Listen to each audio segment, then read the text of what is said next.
ስለ ከብቶች ወጪና ገቢ የምንመለከትበት ቪዲዮ ነው ዛሬ። ሰላም ሰላም፣ እንዴት ቆያችሁ? ዛሬ እንግዲህ ከብት ማድለብ የምትፈልጉ ካላችሁ በጣም አጭር የምትባል ምሳሌ ነው የምሰጣችሁ። ስለ አንድ ከብት ብቻ ነው የምሰጣችሁ። በዛ መሰረት እናንተ ሂሳቡን ታሰሉታላችሁ። ቀላል የሆነ ምሳሌ ነው የምሰጣችሁ። ለምሳሌ ከኔ ነው የምነሳው፣ ከሌላ ሰው አይደለም። እኔ ከብቶችን በገዛውባቸው ጊዜያቶች ላይ አንድ ከብት ከ90 ሺህ ብር እስከ 110 ሺህ ብር ገደማ 115 ሺህ ብር በጣም ጥሩ የሚባል አይነት አቋም ያለው ከብት ትገዛላችሁ። እንደነዚህ አይነት ከብቶች በነገራችን ላይ 90 ቀን ብቻ እጃችሁ ላይ የሚቆዩ ናቸው። በዘልማድ የምትሰሩ ከሆነ ምናልባት 120 ቀንም ከዛም በላይም 4 ወር 5 ወርም ሊቆዩ ይችላሉ እጃችሁ ላይ። ነገር ግን ደግሞ በጥሩ አያያዝ ከሆነ ልክ እንደኔ አይነት ከብቶችን ወይም በኔ አይነት አያያዝም በኔ አይነት ከብቶችን ግዢያቸውን አይታችኋል። በተመሳሳይ ደግሞ አሁን የደረሱበትን አይታችኋል። በእንደዚህ አይነት መንገድ ከሆነ በ90 ቀን ውስጥ ለገበያ ይቀርባሉ። ከዚህ ጋር ተያይዞ እያንዳንዱ ከብት ግን የምትገዙባቸው ዋጋዎች ከ90 እስከ 110 ሺህ ብር ገደማ። አሁን ላይ ምናልባት ገበያ ብትወጡ ይሄ በዓል ካለፈ በኋላ ገበያ ላይ ብትወጡ ምናልባት የ10 ሺህ ብር ወይ 15 ሺህ ብር ልዩነት ሊያመጣ ይችላል። እኔ አሁን ከምነግራችሁ ዋጋ ያው እንደምታውቁት የተለያዩ ምክንያቶች አሉት። በተለይም ደግሞ ከዚህ ከነዳጅ ጋር ተያይዞ ከሽያጭ ጋር ተያይዞ ገበሬው የሚሸጥበት ዋጋ ጨምሯል። ነጋዴው የሚሸጥበት ዋጋ ጨምሯል። ያ ማለት ተንቀሳቅሰው እንደ ልብ ከብቶችን ከተለያዩ ቦታዎች ማስገባት አለመቻላቸው ገበያው ላይ ያለው ከብት በጣም አነስተኛ ነው። ስለዚህ ከዚህ ጋር ተያይዞ የዋጋ ጭማሪዎች ሊታዩ ይችላሉ። ስለዚህ በእያንዳንዱ ከብት ላይ የ10 ሺና የ15 ሺህ ብር ልዩነት እንደሚኖር አስባችሁ ትሄዳላችሁ ማለት ነው። ስለዚህ ከዚህ ጋር ተያይዞ ግን በአጠቃላይ ያ የተገዛው ከብት በ110 ሺህ የሚሆን በ115 ሺህ የሚበላው ተመሳሳይ ነው። እስከ 35 ሺህ ብር ያክል ሊፈልግባችሁ ይችላል ወይ ሊበላባችሁ ይችላል። ይሄ ማለት ጥንቅቅ አድርጎ ለማቅረብ ማለት ሶስቱንም አይነት ፌዞች ተጠቅማችሁ የምታደልቡት አይነት ከብት ማለት ነው። ለገበያ የምታቀርቡ በ90 ቀን ነው። 90 ቀን ሳይደርስም የሚቀርቡባቸው አይነት ጊዜያቶች ይኖራሉ። በተለይ በጣም ጥሩ ለውጥ የሚያመጡ አይነት ከብቶች አሉ። ከተገዙ ከብቶች ውስጥ ወይ ሁለቱ ወይ ሶስቱ በጣም ጥሩ የሆነ ለውጥ ያመጣሉ። እንደነዚህ አይነት ከብቶች ቀድማችሁ ለገበያ ልታወጧቸው ትችላላችሁ። በተለይ ወጫችሁንም እንዲሸፍን እንዲያግዛችሁ፣ መኖ እንዲያግዛችሁ ሲያስፈልግ ከውስጡ ሊሸጡ ትችላላችሁ። በጅምላም ደግሞ ልታወጡ ትችላላችሁ። ስለዚህ ከዚህ ጋር ተያይዞ እያንዳንዱ ከብት አርቢ ግን ማወቅ ያለበት ጉዳይ ዋናው ጉዳይ ምንድን ነው? ግዢያችሁ መሰረት አለው። ሁለተኛ ነገር ደግሞ አመጋገብ ላይ፣ ከዚህ በተጨማሪ ደግሞ ሕክምና አሰጣጥ ላይ እንግዲህ 90 ቀን ሙሉ የተንከባከባችሁትን ፍሩሽ የሚያደርገው ወይም ደግሞ ኪሳራ ውስጥ ገደል የሚከተው የሚያመክነው ነገር ምንድን ነው? መጀመሪያውኑ መሆን ያለበት ሕክምና አሰጣጡ ነው።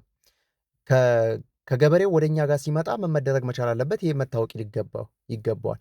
ስለዚህ ከዚህ ጋር ተያይዞ አሁን ላይ ወደ ማድለቡ ስራ ብትገቡ አንድ ከብት 110 ሺህ ብር እንገዛዋለን። 35 ሺህ ብር ያክል ይበላል። 145 ሺህ ብር ያክል ኮስት ያደርጋችኋል ማለት ነው። ይሄ የሚበላበትና የተገዛ ብቻ ነው። የትራንስፖርቴሽን ምናልባት ሩቅ ቦታ ላይ ያላችሁ ካላችሁ፣ የሰራተኛ የቀጠራችሁት ካለ፣ የቤት ኪራይ እየከፈላችሁ ያላችሁ ካላችሁ እላው ላይ ትጨምራላችሁ። አንድ ከብት ግን በዋነኝነት ግዢውንና እንዲሁም የሚበላውን ነው ትልቁ የሆነ ፍጆታ ወይም ደግሞ ከፍተኛ ልዩነት የሚያመጣው። ስለዚህ ለእያንዳንዱ ከብት በ90 ቀን የምታደርሱ ካላችሁ እስከ 35 ሺህ ብር ያክል ይበላባችኋል። ከዚህ በተጨማሪ ደግሞ ራሱ ግዢውን ጨምራችሁ ነው ሂሳብ የምትሰሩት ማለት ነው። እንደነዚህ አይነት ከብቶች በነገራችን ላይ አሁን ላይ ከ230 ሺህ እስከ 290 ሺህ እየተጠሩ ያሉ 80 ሺህ 270 ሺህ እየተጠሩ ያሉ ከብቶች ናቸው። ስለዚህ ከየትም የመጡ አይደሉም። ከየትም ወይም ደግሞ አመት ተቀልበው አይደለም፣ በአጭር ጊዜ ውስጥ የተቀለቡ ናቸው። ስለዚህ እንደነዚህ አይነት ከብቶችን ለገበያ ማድረስ የምትፈልጉ ካላችሁ፣ አጫጭር የሆኑ ስራዎችን በየጊዜው መስራት የምትፈልጉ ካላችሁ ደግሞ ይህንን ታሳቢ አድርጋችሁ መያዝ። በዋነኝነት ግን ከብቱ ምን ይፈልጋል የሚለውም በደንብ ቁጭ ብላችሁ እንድታስቡ ፈልጋለሁ። ሁሉም እያደለበን ያለው እንደምታዩት በየቤቱ አንዳንድ ከብት ሁሉም አስረዋል። ነገር ግን ውጤታማ አይደለም። ውጤታማ ያልሆነበት ምክንያት ምንድን ነው? አመጋገቡ ለረጅም ጊዜ እንዲቆይ እጁ ላይ ለምሳሌ ማን በ3 ወር በጣም አልተለመደም። ለአፍ እንነግረዋለን እንጂ ወይም ደግሞ እንናገራለን እንጂ ወይ እናስተምራለን ወይ ሳይንስ ሲናገር እንሰማለን እንጂ በ90 ቀን ፐርፌክት የሚመጡ አይነት ከብቶች በጣም ውስን ናቸው። በጣም ትንሽ ቦታ ላይ ማለት ነው። ስለዚህ አስገብተን በረት ውስጥ ለማሰር መቸኮል አይደለም። መቶ ግን ምን ይመገባልና በአጭር ጊዜ ውስጥ እንዴት ልለውጠው? መቶ ግፋ ቢል የመጀመሪያውን አዳፕቴሽን ፔሪየድ ካለፈ በኋላ በሁለተኛው የግሮወር ታይም ላይ በደንብ ልዩነት ማምጣት አለበት ከብቱ በደንብ ከተያዘ ማለት ነው። አንድ ወር ግን ከዚህ ቀደምም እንደምላችሁ የምትቃጠል ጊዜ ነች፣ የምትቆጠር አይደለችም።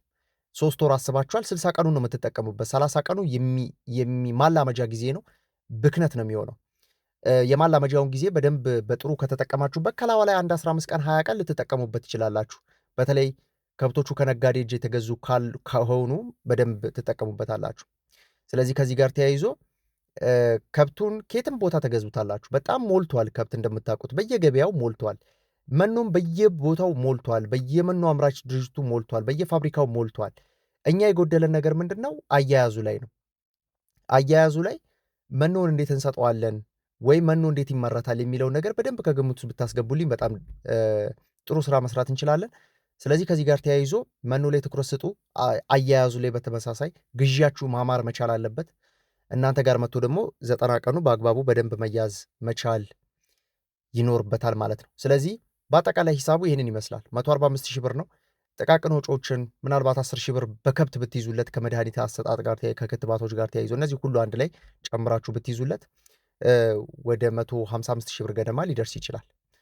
አሁን እየተጠሩ ያሉበት ዋጋ ማነጻጸር ነው።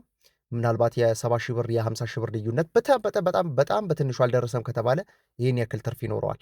ስለዚህ ከዚህ ጋር ተያይዞ 10 15 20 ከብት አቅም ኖሯችሁ ብታስገቡ ምን ያክል ትርፍ እንደምታገኙበት ከዚሁ መሳል ይቻላል።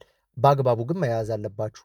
ያ ማለት እንግዲህ በ90 ቀን ያልኳችሁ ከ90 ቀን ባለፈ ቁጥር ስራው እየተበላሸባችሁ ነው የሚወጣው። ያ ማለት በአመት ውስጥ ደጋግማችሁ የምትሰሩት ቁጥር በጣም አነስተኛ ነው። ድግግሞሽ ይፈልጋል፣ የከብት ብዛት ይፈልጋል ስራው። እነዚህ ነገሮች ከግምት ውስጥ አስገብታችሁ ብትሰሩ በጣም ደስ ይላል። በቀጣይ ደግሞ የኔን ደግሞ አያያዝ አቀርብላችኋለሁኝ። ሰላም።